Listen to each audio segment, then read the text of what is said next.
Voter പട്ടിക ക്രമക്കേടിൽ കോൺഗ്രസിന്റെ നിലപാട് തള്ളിയ കർണാടക മന്ത്രി കെ.എൻ. രാജണ്ണ രാജിവെച്ചു. നടപടി ഹൈക്കമാൻഡ് രാജി ആവശ്യപ്പെട്ടതിന് പിന്നാലെ. വോട്ടർ പട്ടിക തയ്യാറാക്കിയത് കോൺഗ്രസ് ഭരണകാലത്തെന്നായിരുന്നു രാജണ്ണയുടെ പരാമർശം. പട്ടിക തയ്യാറാക്കിയപ്പോൾ പരാതി അറിയിച്ചില്ല എന്ന് വിമർശനം ഉന്നയിക്കുകയും ചെയ്തു രാജണ്ണ.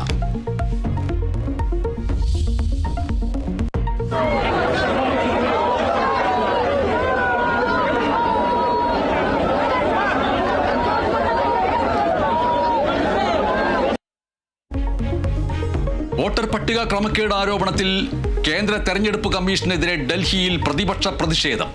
കമ്മീഷൻ ആസ്ഥാനത്തേക്ക് ഇന്ത്യ സഖ്യ എംപിമാർ നടത്തിയ പ്രകടനത്തിൽ സംഘർഷമുണ്ടായി. എംപിമാർ പോലീസ് ബാരിക്കേഡുകൾ മറികടന്നു. രാഹുൽ ഗാന്ധി അടക്കമുള്ള നേതാക്കളെ അറസ്റ്റ് ചെയ്ത് നീക്കി. ഭരണഘടന സംരക്ഷിക്കാനുള്ള പോരാട്ടം തുടരുമെന്ന് രാഹുൽ ഗാന്ധി.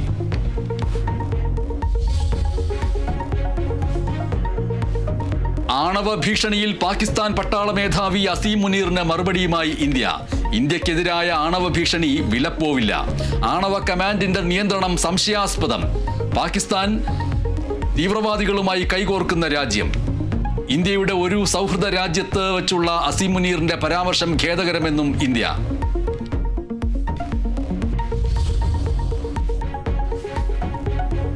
വിവാദ സർക്കുലറുമായി ഗവർണർ രാജേന്ദ്ര അർലേക്കർ. സർവകലാശാലകളിൽ ഓഗസ്റ്റ് 14 വിഭജന ഭീകരതാ വിരുദ്ധ ദിനമായി ആചരിക്കാൻ നിർദ്ദേശം.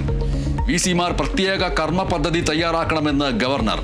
മന്ത്രിസഭായോഗം പാസാക്കിയ ഓർഡിനൻസിൽ ഗവർണർ ഒപ്പിടാത്തത് സുപ്രീം കോടതിയെ അറിയിക്കാൻ സർക്കാർ. ഓർഡിനൻസിലെ വ്യവസ്ഥകൾ നിയമവിരുദ്ധമെന്ന് രാജ്ഭവൻ.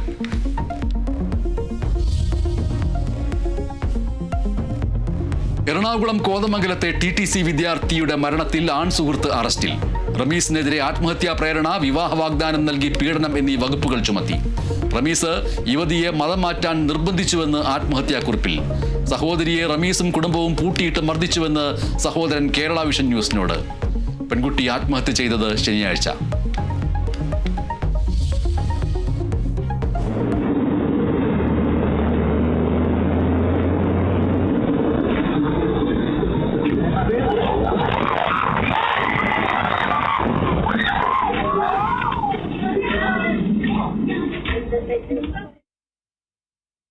തൃശൂരിൽ ഓടുന്ന ബസ്സിൽ നിന്ന് വീണ് യാത്രക്കാരിക്ക് ദാരുണാന്ത്യം. മരിച്ചത് പൂവത്തൂർ സ്വദേശി നളിനി. അപകടം ബസ് വളവ് തിരിയുന്നതിനിടെ വാതിലിലൂടെ തെറിച്ചു വീണ്.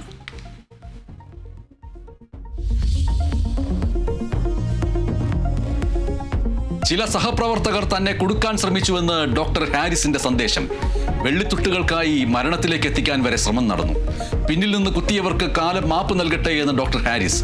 സന്ദേശം ഗവൺമെന്റ് മെഡിക്കൽ കോളേജ് അധ്യാപകരുടെ സംഘടനാ ഗ്രൂപ്പിൽ. ഹാരിസിനെതിരായ നീക്കങ്ങളിൽ സംഘടനയ്ക്ക് അതൃപ്തി. DME, medical college superintendent, principal എന്നിവരെ ഗ്രൂപ്പിൽ നിന്ന് ഒഴിവാക്കി.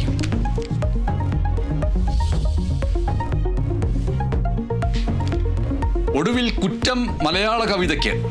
VS അച്യുതാനന്ദന്റെ മരണവുമായി ബന്ധപ്പെട്ട വിവാദ ഫേസ്ബുക്ക് പോസ്റ്റിൽ നടൻ വിനായകനെതിരെ കേസില്ല.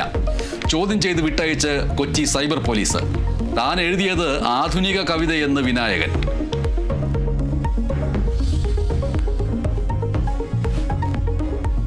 ബലാത്സംഗ കേസിൽ റാപ്പർ വേടനെതിരെ ലുക്കൌട്ട് സർക്കുലർ. വേടൻ വിദേശത്തേക്ക് കടക്കാൻ സാധ്യതയെന്ന് പോലീസ്. വനിതാ ഡോക്ടറുടെ പരാതിയിൽ പോലീസ് കേസെടുത്തത് 2 ആഴ്ച മുൻപ്.